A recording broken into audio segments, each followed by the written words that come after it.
everybody. Welcome to Love.Life Telehealth Live. We're excited to be here. I am excited to introduce you to the amazing Neal Martin. As people come on, I'm going to just say hi and let us know where you're coming from. We already have actually some amazing questions in advance that we will get to, but I'm coming from Colorado. Neal, where are you coming from? Eastern Washington, in the middle of nowhere. Yeah. Yay. And we'll see if anybody else has any places that they're coming in from. But I'll start with, we're going to have a great conversation with Neal Martin.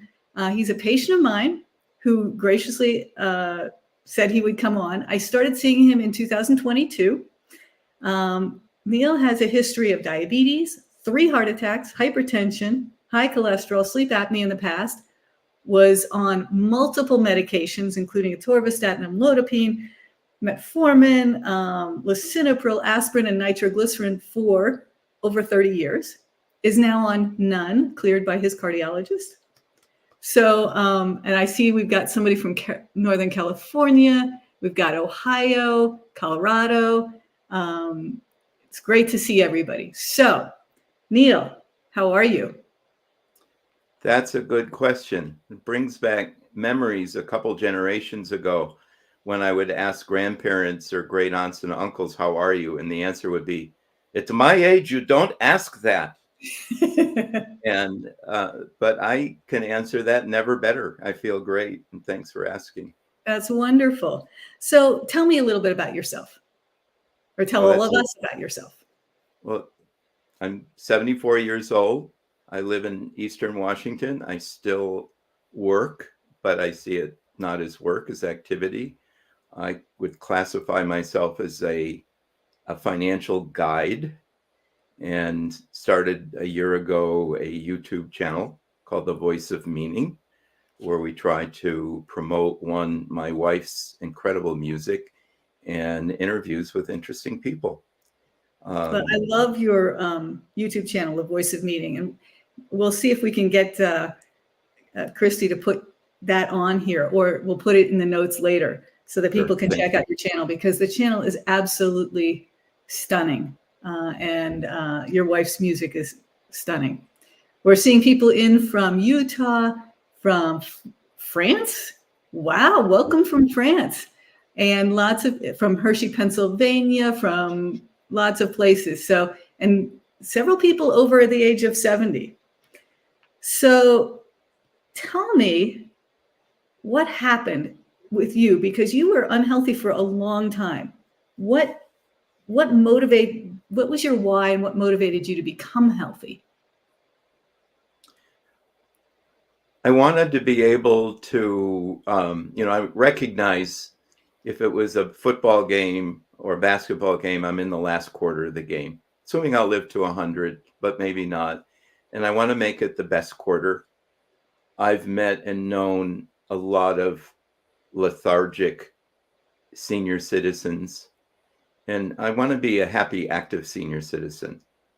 And it involves not only physical health, but what I call the 8 pillars of contentment, including mental health, emotional health, spiritual health, meaning in life, social connections, very important, financial health, which is my career, and environmental health.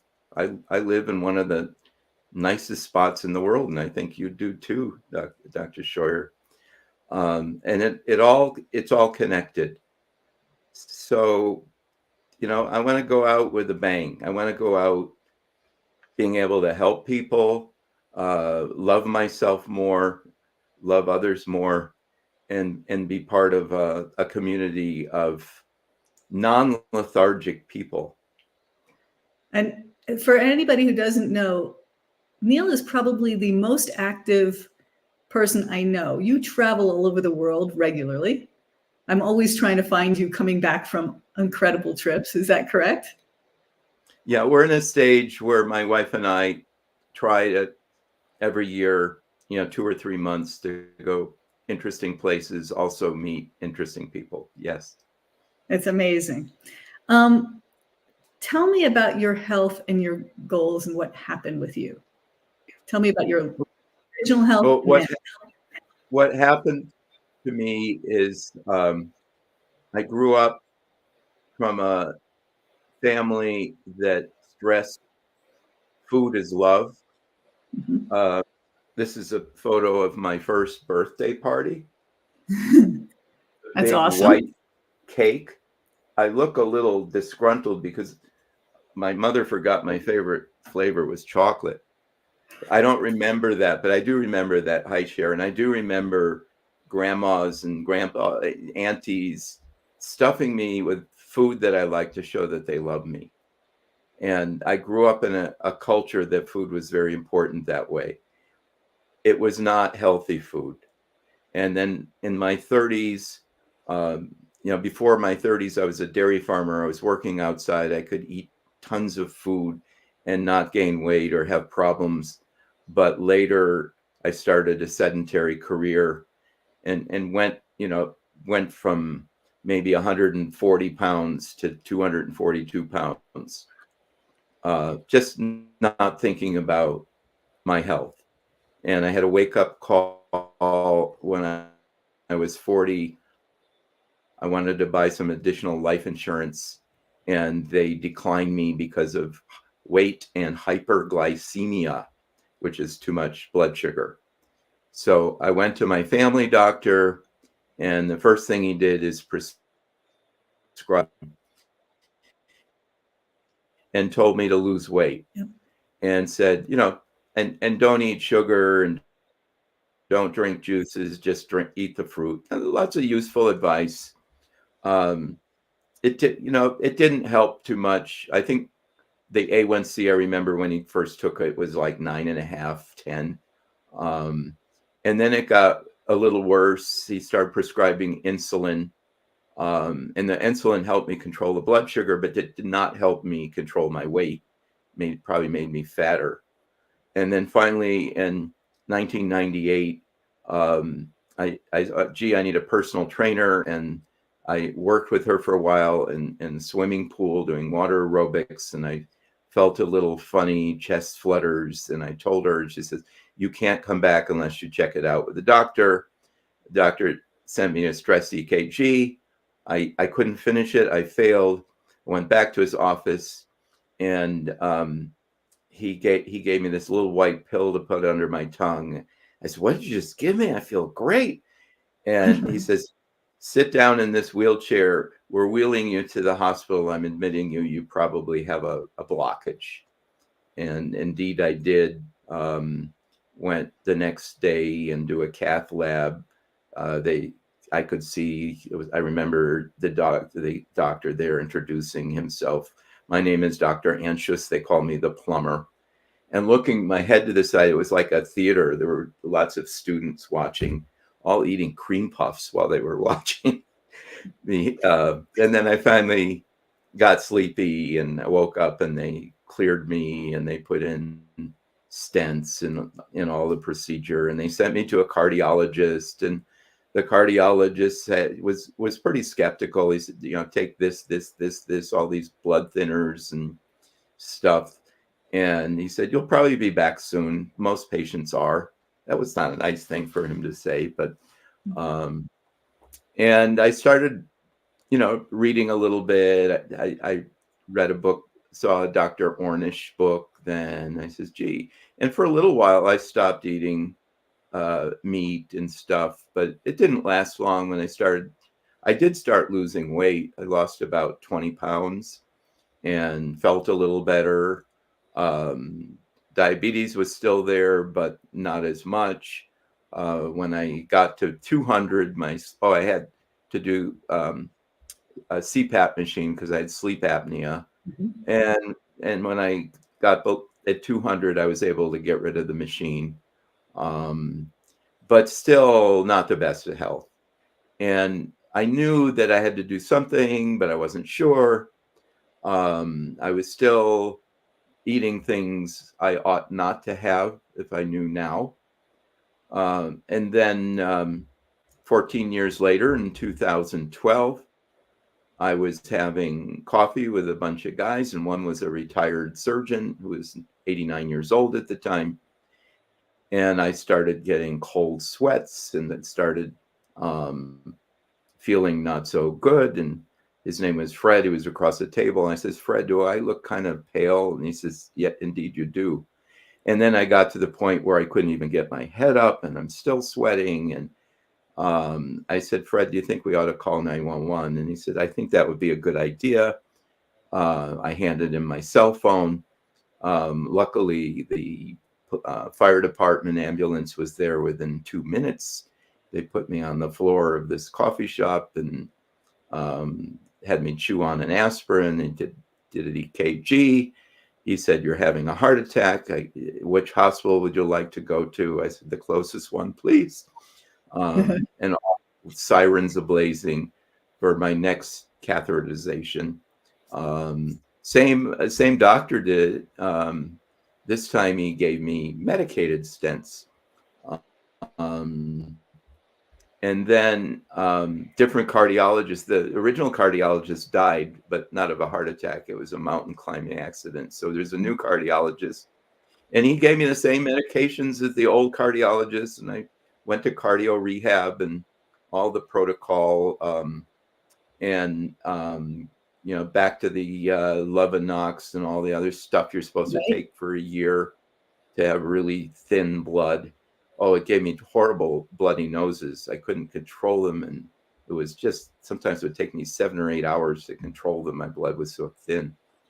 And it was not too long after that, I saw a video, and, YouTube was here, and it was labeled Foods That Kill, Dr. Michael Clapper.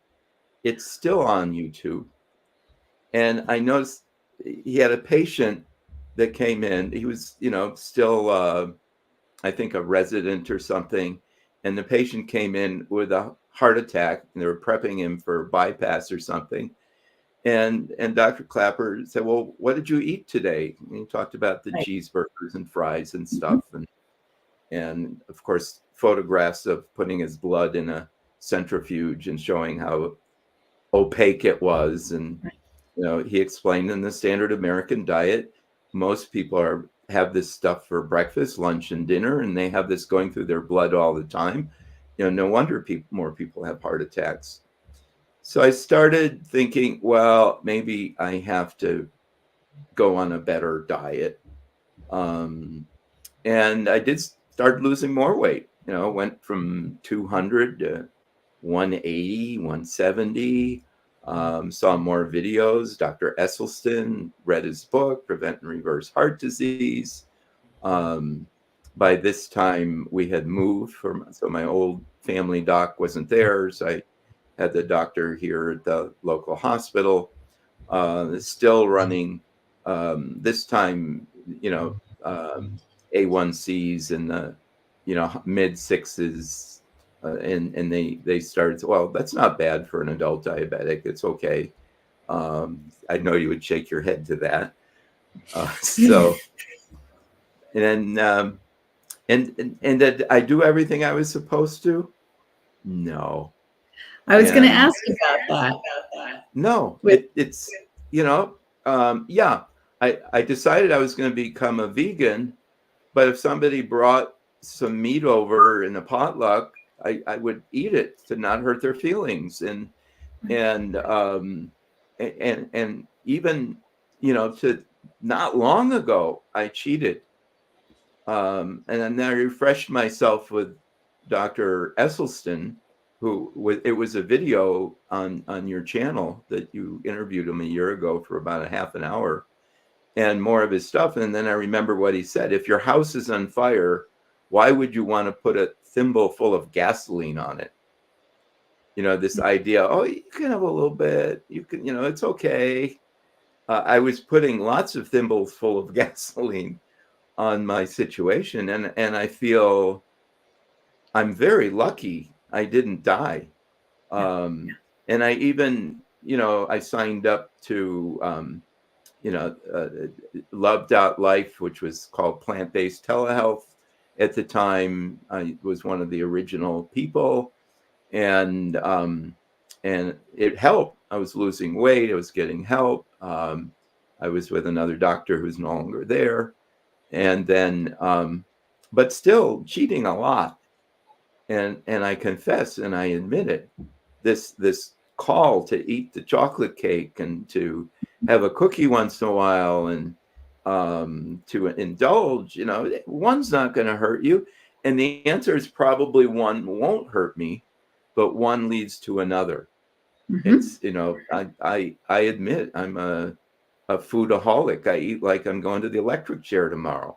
I still fall back on that, but I'm learning more hacks. So I'm still a work in progress. I came back from trips a month and a half ago, and my numbers weren't so good anymore and I remember, on the cruise, I'd have, that piece of cake for dessert. I'd eat the fruit and the sorbet, and then we go downstairs to another spot. Oh, these cakes are good.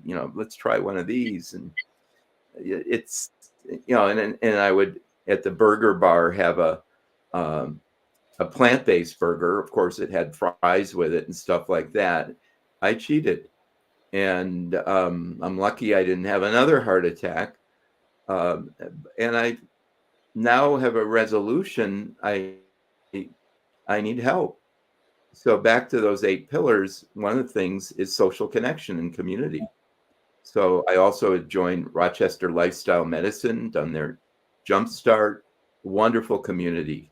I got a little bit involved with National Health Association, and you haven't gone to their meetings, but they have a great community and articles and things. And now, thanks to you, Dr. Scheuer, and also Anthony, I signed up for a program where I have a personal trainer.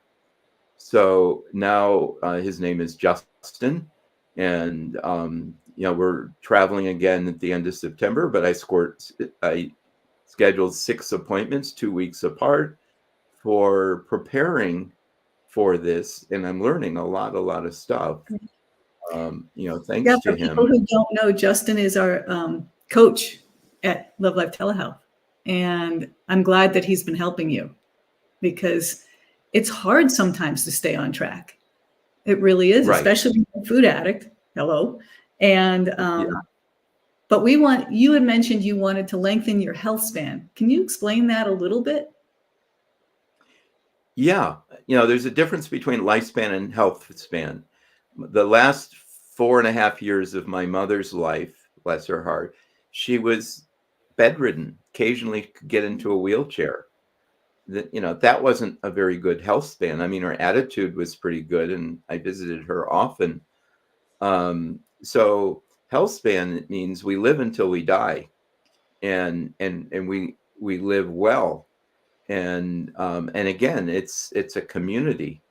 Oh, and by the way, my wife kept asking, well, you've been going to this doctor for 2 years. You don't seem to be any better. What's going on? And one, I am better. And 2, it's my responsibility, not the doctor's. And 3, good health is nothing that, it's not like climbing Everest. You hire the guide to go to the top of the mountain, and then you don't need the guide anymore. You can always have better health. And they're always collaborating and finding, ways to improve health.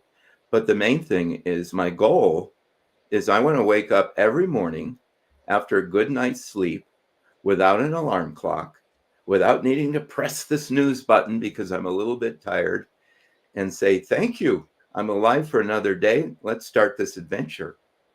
And let's have tasks to do and things to accomplish. That's my goal. Nobody can guarantee that this longevity thing, I think, is overrated. Think about it. If you lived at 100, all the loved ones that you're going to bury and grieve for, unless you send them all to Love.Life Telehealth, maybe they'll be around there with you. But what's not overrated is living by the day and having a great day, one day at a time.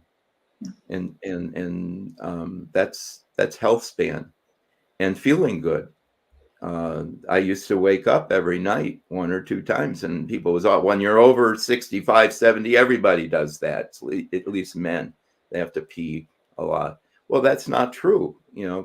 I learned that if I don't drink caffeine, the switch to decaf coffee was hard. Caffeine and coffee is part of my heritage, rite of passage, having a cup of coffee with my dad and my uncle. But they're all ghosts. But I like feeling better than the sensation of reliving the past and fond memories. I want to feel better now, not dwelling on the past, but dwelling on what am I going to do today. After we're finished, I'm going out to the slopes with my wife and a friend to go huckleberry picking. Oh, that's wonderful. Lots of wild huckleberries. And Justin likes that because I'm bending, I'm kneeling, I'm getting up, I'm getting down. Whenever I have 4 hours of huckleberry picking, it guarantees I lose a pound that day. One, the only thing I'm eating usually while I'm picking the huckleberries are huckleberries. And two, it gets me moving. That's awesome. That's awesome. So tell me a tiny bit about your YouTube channel and the Voice of Meaning. And then I want to answer the questions because there are some great questions, unless you have some other things you want to put in here right now. No, basically it's the Voice of Meaning. And I have an email, the Voice of Meaning, all one word, at gmail.com if you can't find it. And I feature intuitive music that my wife plays. And it's mostly harp and piano. And she's combining like art treasures in a lot of the places we've seen. Like there's a 20-minute video of Iguazu Falls, and she's playing the harp to that. It's one of the wonders of the world. And I'm biased, I know, but I think she has an extraordinary music talent. She played bedside for hospital patients. It's a very healing, intuitive style of music that I want to spread far and wide. And YouTube is the best way to do that. And then I interview people that I think are doing meaningful things. The most popular interview was one called My Favorite Teacher. I was blessed to be able to interview my 8th grade social studies teacher.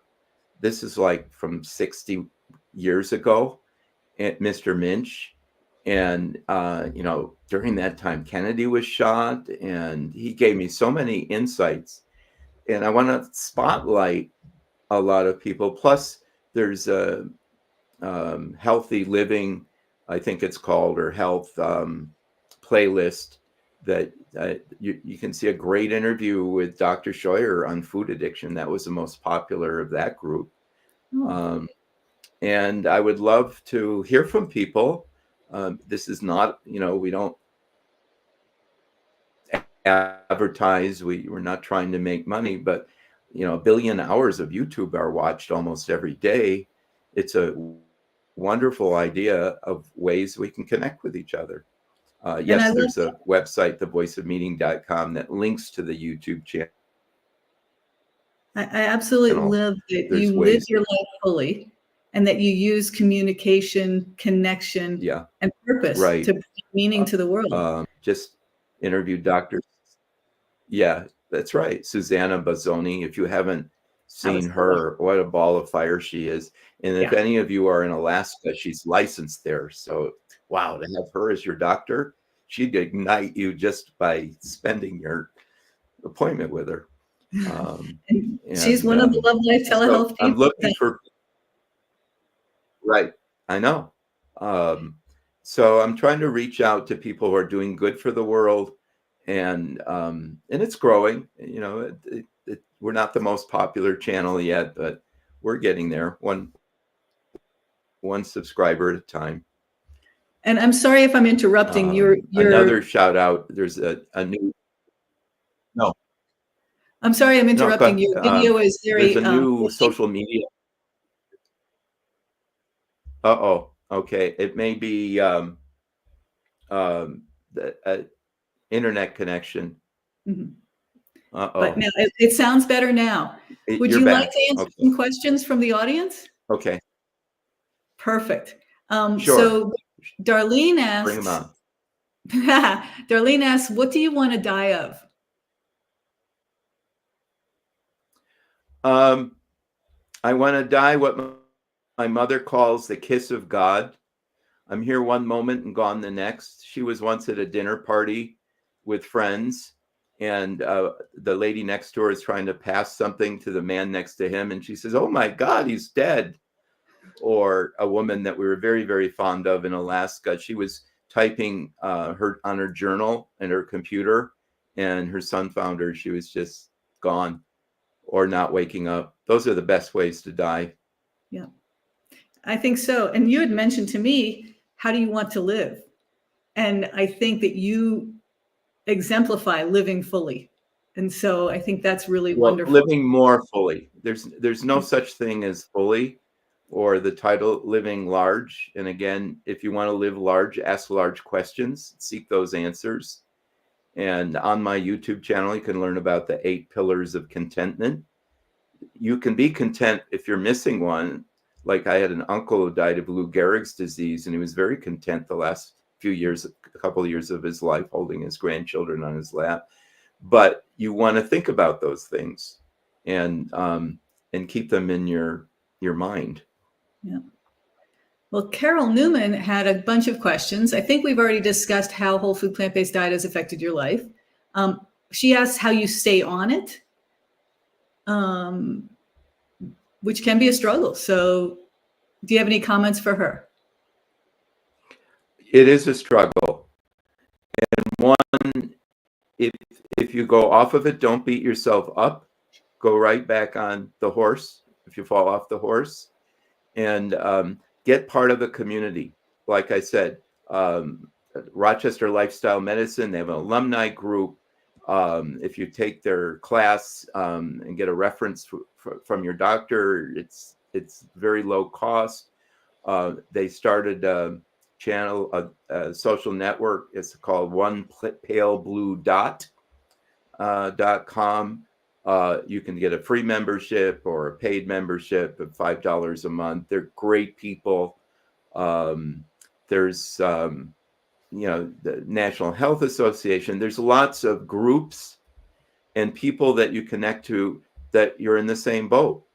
And my secret weapon is I have my own kitchen in our house, and it's a experimental kitchen to make the foods that I love the most compliant with whole food plant-based protocol. Like I make, instead of beef stroganoff, a wonderful mushroom stroganoff using a little bit of hemp milk and lots of onions and throwing vegetables in it.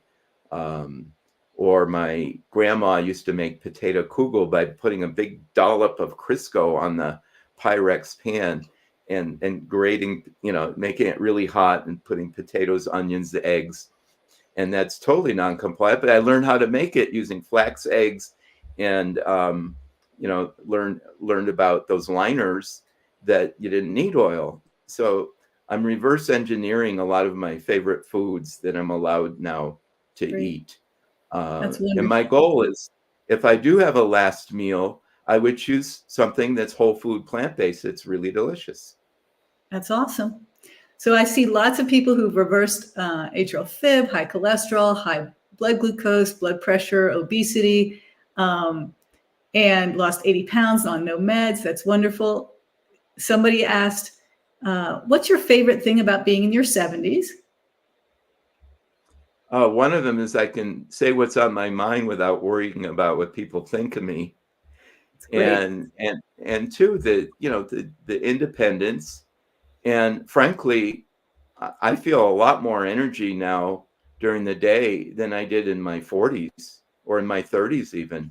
I have to go back to high school to remember the energy that I had. And that's thanks to, being part of a good program. So I meditate. I'll do a half hour of a meditation and just tune out, listen to a great piece of music. That helps. Half hour of meditation is equal to a 2-hour nap. When I was way overweight, weight, I couldn't get out through a day without a 2-hour nap. And I learned, if I'm tired, get a little rest, even if it's a 5-minute cab nap, which doesn't happen as often. That's great. So I'm going to end this because it's almost out of time with one last question. Jessie asked, she said, I love huckleberries. What state are you in and where do I find them? Eastern Washington. They're in the Colville National Forest. You'll find them a lot in Oregon and Idaho. When I was a little boy, we were picking huckleberries in north in the mountains near the Pocono Mountains. Generally, you just ask the locals, and they'll give you a vague answer. So you've got to, because nobody wants to give up their favorite huckleberry patch. If you come visit me, we'll take you huckleberry picking if you come anytime between the last week in July and the second week of August. And I won't even blindfold you because you probably wouldn't remember where we went. That's wonderful. Well, thank you so much. Is there any last minute thing you want to say about any of what we've talked about or anything else? That I have a lot of gratitude for the work you're doing, and I feel honored being on this telecast, that I don't rarely get there on time on Thursdays, but I always watch the replays. I always learn something. I feel part of a community. Without you guys, I'd probably be on the cath lab table again sometime soon. So that's, very, very appreciative to what you're doing, and appreciative to all the people I get to connect with in this journey.